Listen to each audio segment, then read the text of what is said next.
Hey, what up? You know it's your boy Nick, head coach of the Mount Silver Scythers, and I'm doing commentary for my match with Amber this week of the Ever Grande Basic Bees, because they so basic they look like Starbucks wearing Ugg boots.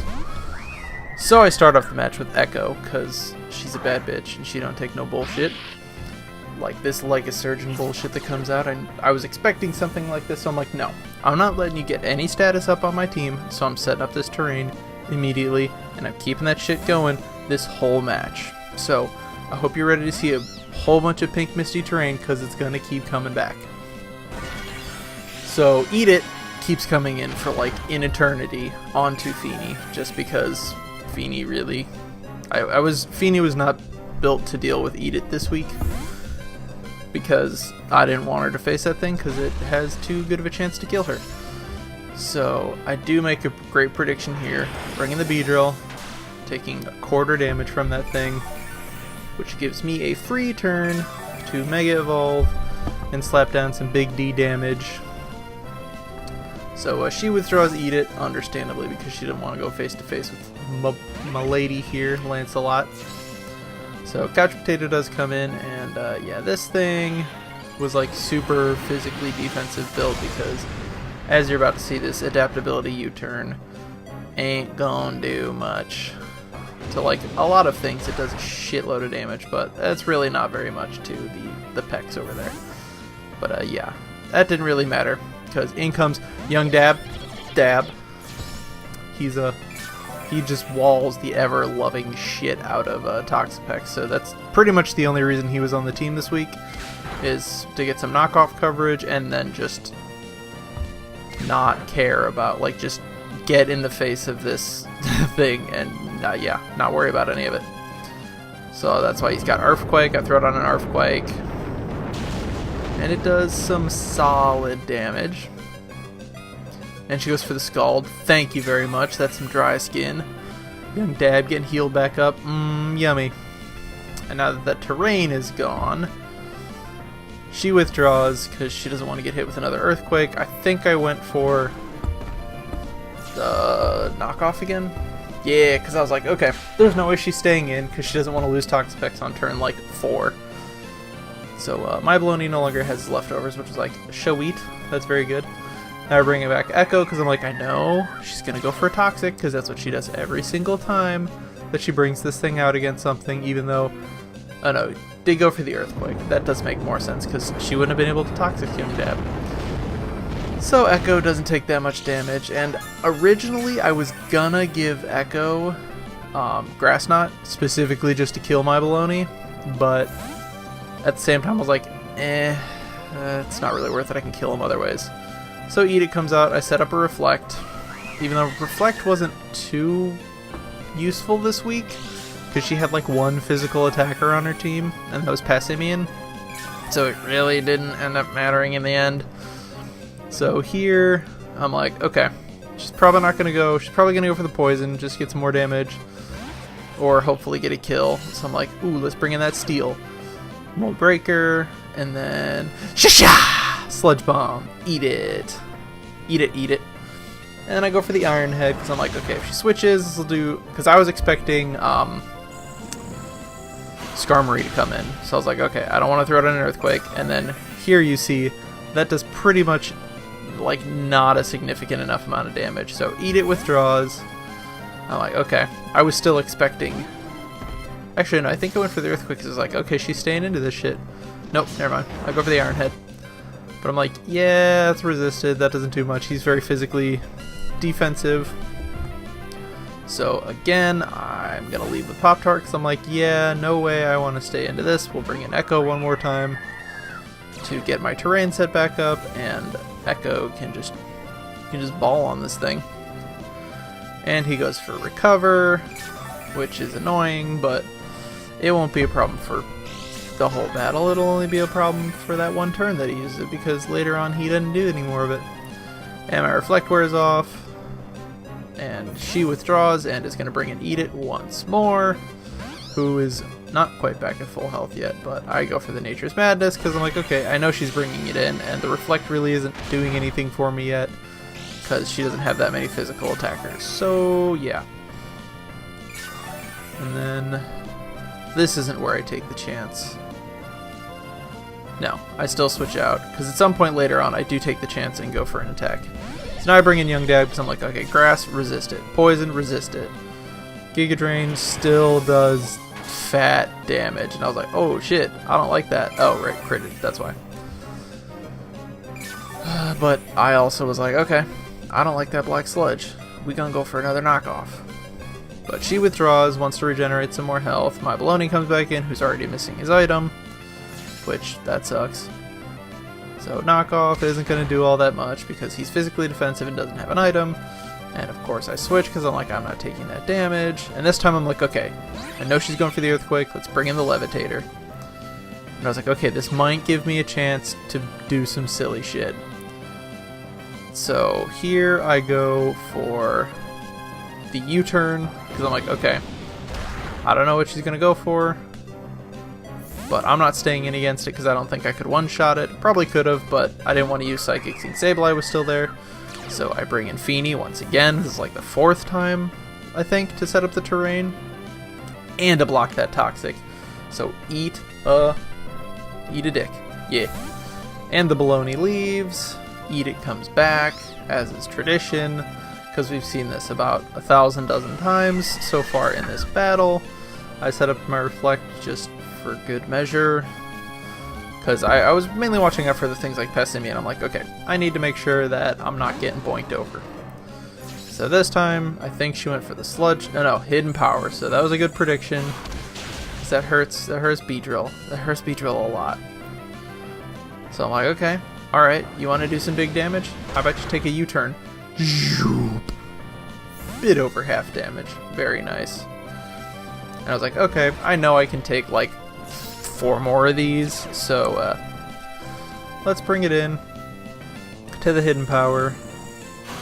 Now I'm like, okay, clearly she's not going for the switch into Skarmory, so this turn I'm like, okay, an Earthquake from this point will definitely kill Eat It, and it'll do some nice damage to my Baloney when he comes in, and it actually does a lot more to my Baloney than I thought, so this Earthquake goes down and ends up doing way more than half of the health it has left. I'm like, oh shit.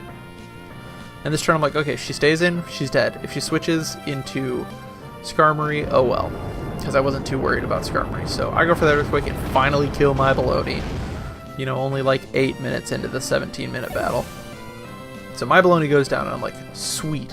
This is great. And in comes the Boomerfoo, which I'm like, ooh, this is the thing I need to deal with.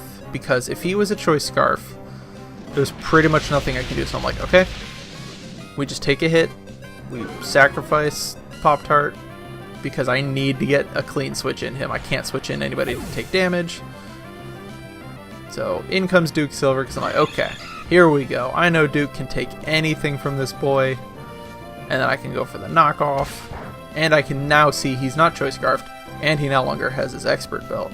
So this close combat, it's gonna hurt. Even taking half damage, I almost get OKO'd thanks to that stab. So I would have gotten OKO'd if he had if he still had his Expert Belt. But I'm like, okay, Duke, you did your job. You got rid of his item. I win at this point. Like, you may be like, what do you mean you win at this point? Well, at this point, I now know nothing can outspeed my Azelf. So now she brings in Foil, which this thing, it made things kind of close. So yeah, bring in Echo. Like, alright. This was my other plan. I'm like, okay, if there's no speed investment on this thing, I can taunt it. It can't set up spikes. We good to go. So I get the taunt off. Boom. Move control. Can't set up your sneaky spikes that you were going to try and set up, even though I don't really care about spikes because my win con doesn't care about spikes because it floats. And in comes everybody's favorite Eat It. One more again. And I set up my Reflect. I really didn't need to set up Reflect that much. I should have had like Psychic on Feeny. But I didn't think this was going to be, like, I should have known this was going to be the head-to-head that happens every time. So now I'm like, okay, let's see if we can murk this thing. So take away half its health, get Sludge Bombed, which does about 2/3 of my health. So I'm like, okay. Maybe if I get real lucky. Oh no, not yet. I still didn't get brave yet. I switch out. I'm like, okay, I don't want to sacrifice Feeny just yet. So in comes the dab, the youngest of dabs. Because now I'm like, okay, I still want to get rid of this thing's Black Sludge. Because I want less healing from her team. And I can get my knockoff off. Does get rid of its Black Sludge and almost kills it. Which I think this actually does enough to bring Eat It down to easy KO range later on.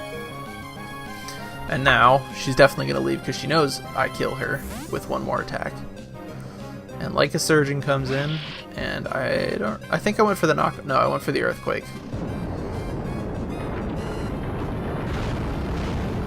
And that does some very nice damage to him, but I'm like, there's no way I am letting you burn me with your priority pranksters. So Echo, come back in for like the 7th time to set up terrain. Because it's awesome. I love Misty Terrain. I choose when status happens. And she goes for the Mega. And, yeah, of course. And then goes for the Nightshade, so that's solid 50 damage, which is like, ooh, that's kind of scary. It's a consistent way to do damage. I can give some respect there. And this turn I'm like, okay. Now is when I get brave. Especially 50% health. Ooh, I don't know. Moonblast goes up, and I was like, okay, please give me that special attack drop. And boom, I get the special attack drop. I'm like, oh shit. Can I get another one and survive these? Even though I like looking at it later, it really would never have happened because I took like 100 damage from an unboosted attack. So one of these even at -2 is still gonna do at least 50. So yeah, Feeny goes down, but at this point I was like, that's alright, I can bring in pretty much anything to start winning. So I'm like, okay, bring in Lancelot. If she stays in, she's dead. If she withdraws, somebody's getting hit with something. So Couch Potato, looking at Couch Potato's health right now, I'm like, okay, boom, perfect. Knock off. I was expecting Skarmory to come in. So yeah, I do that, and I'm like, I can't quite bring in my win con yet, just because. Oh no, I guess I did bring in my win con. I guess I wasn't worried that this was gonna do anything to me. Yeah, she just goes for the recovery. That makes sense, but that's not gonna help you because I do like. I think I almost OKO you with the Psychic. But this time I'm like, okay. What does she bring in? She brings in like a Surgeon. So instead of trying to get cheeky, yeah, I was like, okay, this hits anything for normal to super effective damage. So, yep, I just wipe him out with the Dazzling Gleam. Boom, there we go. And down goes the Surgeon for Buddy's first KO. And Zabumafu comes in, I'm like, I said, bitch. And I just go for another Dazzling Gleam because I know you're not faster than me, and I know I easily kill you like 80% damage with a Dazzling Gleam. And down goes another one. That's 2. Another one. And now Foil was a bit complicated. Checking the calcs later, if there was no special defense investment, I have like I just barely don't OKO it. So I was like, okay, U-turn, can't get rid of Buddy. Buddy's my win con, and I basically already win with it. And then she goes for the spikes, which I don't know why she wanted the spikes up so bad, because my team, like my win con, doesn't care about spikes with Levitate. So now I should have, no, I mean the knockoff wouldn't have really mattered because it was just a Rocky Helmet, which doesn't matter. So I get a little bit of health, and then I lose a little bit of health, and then she Brave Birds me. And is going to kill Young Dab, but she's also going to take a tiny bit of chip damage in return. But the chip damage does not matter. So down goes Young Dab Dab. Dab! Lancelot comes in because I'm like, if she has a special defense investment, I probably don't kill her at this point. So I'm like, I just got to do as much damage as this thing as possible before I bring in Buddy and win. So now she's at 50% HP. I'm like, even if she were like assault vested, which I know she isn't, and like 252 HP and 252 special defense, this is in KO range right now. So I'm like, okay, sorry Lancelot, you have to get sacrificed again. But now can come in Buddy, and Buddy literally just wins at this point. Literally nothing she could do at this point would have stopped me from winning, so I just go for the Thunderbolt. So I'm like, easy peasy. That's a kill or some damage on anybody else. So boom, down goes Foil for kill number 3. And then she brings in Eat It, because I think at this point she's like, haha, I'm going to be really clever-like and cycle my regenerators. But at this point, since it's just 2 things that are weak to my Stab Psychic, and I have a Expert Belt, I just keep pressing the Psychic button until this match is over. And almost OKOs. So close, but since you switched, it doesn't matter. So you're going to try and regenerate some more. Even though at this point you regenerating isn't going to matter, because I 1 to 2 shot every single thing on your, like, these 2 Pokemon that you have left. So Eat It goes down, and that's KO number 4. Couch Potato comes in, and it's got tiny shred of health, basically, because it gets KO'd easily, and then I can just slap down 1 more Psychic and finish off the fight. So I did lose more Pokemon than I wanted to, but I mean, I could have actually probably won it earlier if I had brought in, like, if I had used attacks earlier, because like I knew if I had known that Pessimian wasn't Choice Scarfed, I could have started swinging a lot earlier. Like, even though I knew he wasn't Choice Scarf after he came in and switched up moves. But yeah, I could have won earlier, but I played the safe game. I was like, okay, I know I gotta weaken stuff. I know I gotta pick some at least 1 thing off before I get rolling. So good match, Amber. Your team's annoying. That fight still took a long time, but I got you. You can't stall against me. You can't status my team, because I decide when status happens, and it doesn't happen on my team if I don't want it, unless I make a mistake. But I didn't make a mistake this week, so ha! Good game. See you guys next week. Brush your teeth.